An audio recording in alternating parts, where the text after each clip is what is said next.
Hello everyone, welcome back to my channel. This is Smriti and I hope you people are doing good. आज का हमारा session gametogenesis पे रहेगा जिसमें हम गैमेटोजेनेसिस, उसके टाइप्स और इसका पूरा कॉन्सेप्ट को समझेंगे. सो आइए आज का सेशन स्टार्ट करते हैं.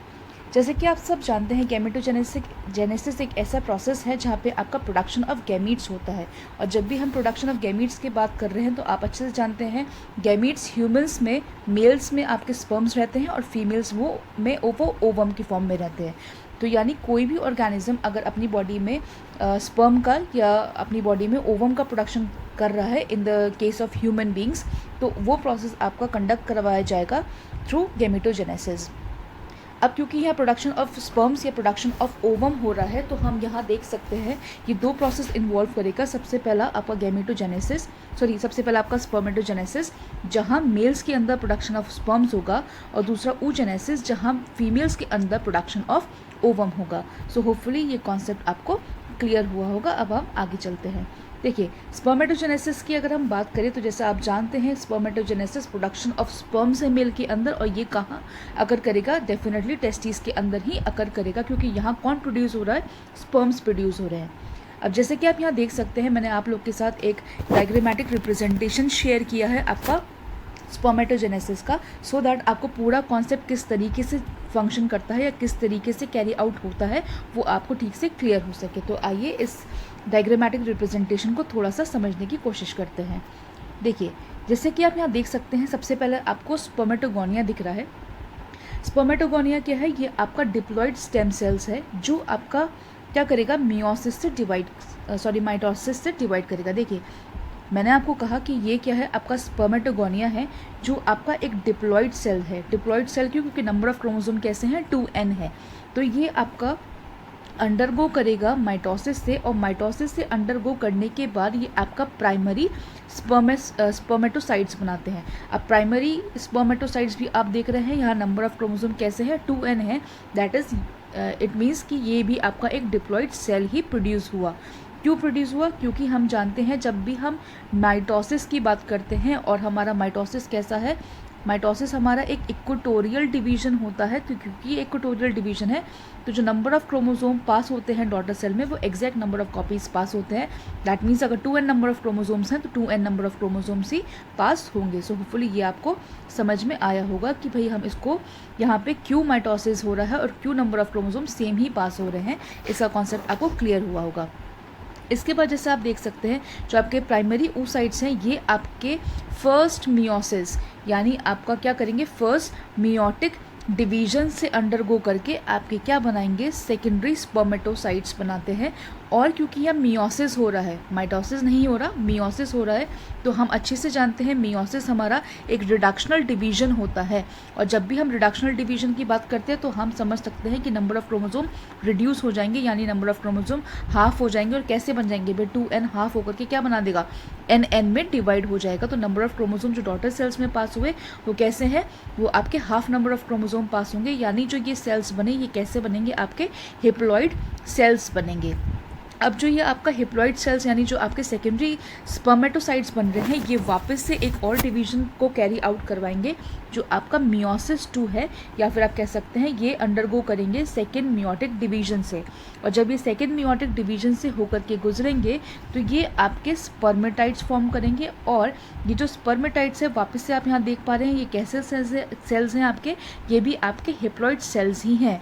और ये हिप्लॉइड सेल्स इसके बाद क्या करेंगे? मैच्योरेशन से होकर गुजरेंगे और अल्टीमेटली आपके स्पर्मेटोजोआ या स्पर्म सेल्स का प्रोडक्शन हो जाएगा. सो ये ओवरऑल कॉन्सेप्ट था आपके स्पर्मेटोजेनेसिस का. सो होपफुली ये आपको समझ में आया होगा. ऐसे ही सेम आपका प्रोसेस होता है किस में? फीमेल्स में, जिसको हम बोलते हैं oogenesis. क्योंकि फीमेल्स में हो रहा है तो डेफिनेटली क्या हो रहा होगा? आपका ओवरीज में ही अकर हो रहा होगा.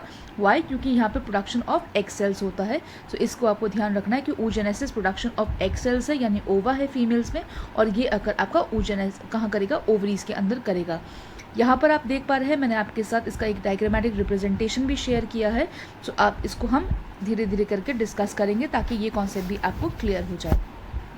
सो देखिए, जिस तरीके से आपका स्पर्मेटोजेनेसिस अकर हुआ उसी तरीके से आपका oogenesis भी अकर करेगा, बस थोड़ा सा फंक्शनल डिफरेंस हो जाएगा, थोड़ा सा स्टेजेस डिफरेंस हो जाएंगी, बट लेकिन प्रोडक्शन वहाँ पर जो रहेगा वो स्पर्म का रहेगा, यहाँ प्रोडक्शन आपका ओवम का रहेगा। ओवरऑल कॉन्सेप्ट जो रहने वाला है वो ऑलमोस्ट सेम ही है।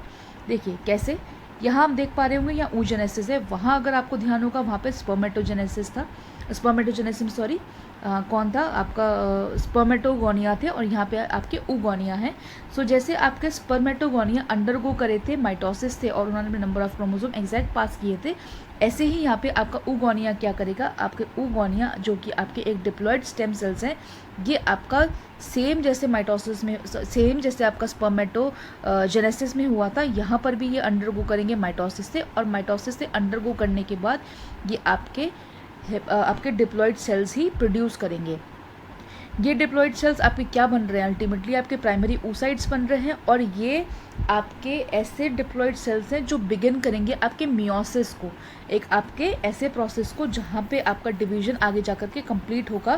तो ये आपको ध्यान रखना है कि जो आपके प्राइमरी oocytes हैं ये बिगिन करते हैं मियोसिस को, लेकिन ये प्रोसेस आपका पॉज हो जाता है प्रोफेज 1 में अंटिल प्यूबर्टी। सो ये आपको ध्यान रखना है कि यहाँ पे जो आपके डिप्लॉयड सेल्स हैं ये बिगिन तो करेंगे मियोसिस, लेकिन ये प्रोसेस आपका पॉज हो जाएगा प्रोफेज 1 में अंटिल प्यूबर्टी, इसका आपको ध्यान रखना है। सो जो आपके प्राइमरी oocytes हैं ये क्या करेंगे, ये आपके डिप्लॉयड सेल्स हैं, ये वापस से क्या करेंगे, मियोसिस से अंडरगो करेंगे और आपके सेकेंडरी oocyte बनाएंगे। तो आप जैसे समझते हैं, आपको ये चीज़ पीछे भी मैंने आपको क्लियर करी और आप समझ भी सकते होंगे, और आपको पता भी होगा कि क्योंकि यहाँ पे मियोसिस हो रहा है तो नंबर ऑफ क्रोमोसोम रिड्यूस हो जाएंगे, क्योंकि ये एक रिडक्शनल डिवीजन है। देयरफॉर यहाँ पे जो क्रोमोसोम पास हुआ वो n नंबर ऑफ क्रोमोसोम पास हुआ, या ये सेल जो हमारी फॉर्म हुई ये आपकी हेप्लॉइड सेल फॉर्म हुई है। और ये जो आपके सेकेंडरी oocytes हैं ये आपका मियोसिस 1 को कंप्लीट करेंगे और ये पॉज हो जाएंगे आपके मेटाफेज 2 में अंटिल फर्टिलाइजेशन।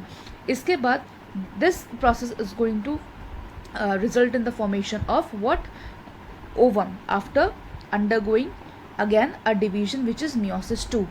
ठीक है, तो यहाँ पे आप देख पा रहे हैं यहाँ पे क्या हो रहा है, यहाँ पे वापस से एक और डिवीजन हो रहा है, किसका भाई, सेकेंडरी oocytes यहाँ पे क्या हो रहे हैं आपके सेकेंड मियोसिस से, यानी सेकेंड डिवीजन ऑफ मियोसिस से होते हुए आपका क्या प्रोड्यूस कर सकते हैं, एज अ रिजल्ट आपका क्या प्रोड्यूस करते हैं, आपका ओवम प्रोड्यूस करते हैं, और ये प्रोसेस आपका कंप्लीट हो जाता है। सो होपफुली ये कॉन्सेप्ट भी आपको क्लियर हुआ होगा। अगर मैं बेसिक डिफरेंस की बात करूँ दोनों प्रोसेस में, तो आपको बेसिक डिफरेंस कुछ की इसके जो की पॉइंट्स हैं उसमें मैं आपको समझाने की कोशिश करती हूँ, तो आई होप कि वो भी आपको क्लियर हो पाएगा। देखिए, अगर मैं की पॉइंट डिफरेंस की बात करूँ तो सबसे पहले आपको ये मालूम होना चाहिए कि हमारा जो स्पर्मेटोजेनेसिस है वो प्रोडक्शन ऑफ स्पर्म सेल्स करता है, और एंड ऑफ द प्रोसेस में हमारे 4 स्पर्म्स प्रोड्यूस होते हैं। लेकिन अगर ऑन द अदर हैंड मैं आपको oogenesis की बात करूँ तो at the end of the process हमको सिर्फ एक ही ओवम प्रोड्यूस होता है, जैसे कि आप यहाँ डायग्राम में भी देख सकते हैं। सो होपफुली ये आपको क्लियर हुआ होगा कि स्पर्मेटोजेनेसिस आपका एंड ऑफ द प्रोसेस में 4 स्पर्म प्रोड्यूस करेगा, और oogenesis आपका एंड ऑफ द प्रोसेस में आपको सिर्फ एक सिंगल ओवम ही देगा।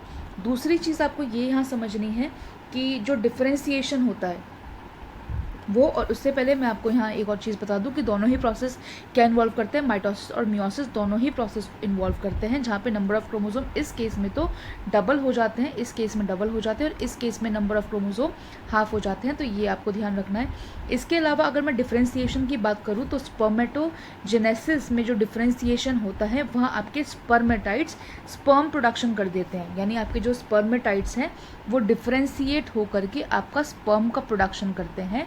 लेकिन oogenesis में जो आपके oocytes हैं वो जब भी डिफ्रेंशिएट करते हैं या जब भी मेच्योर होते हैं तो वो आपका ओवम का प्रोडक्शन करते हैं।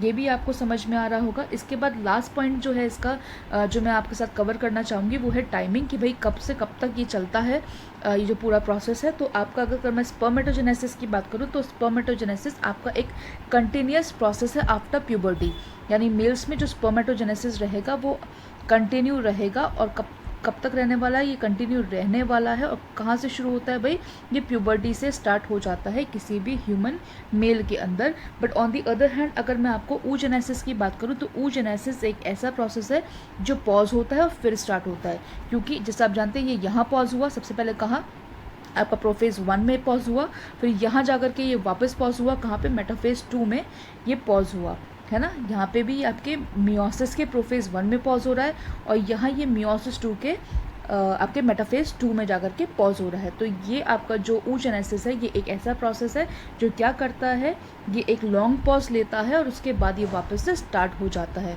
सो आई होप ये बेसिक जो डिफ्रेंसिएशन है आपको इन दोनों प्रोसेस के बीच में समझ में आया होगा। इसके अलावा जो ये ओवरऑल प्रोसेसेस चलते हैं, यानी जो आपका जो ओवरऑल गैमेटोजेनेसिस है, जिसमें हम स्पर्मेटोजेनेसिस और oogenesis की बात करते हैं, ये प्रोसेसेस इंश्योर करते हैं सबसे पहले तो जेनेटिक डाइवर्सिटी, क्योंकि इसमें क्या होता है, रिकॉम्बिनेशन होता है और इंडिपेंडेंट असॉर्टमेंट होता है क्रोमोसोम का।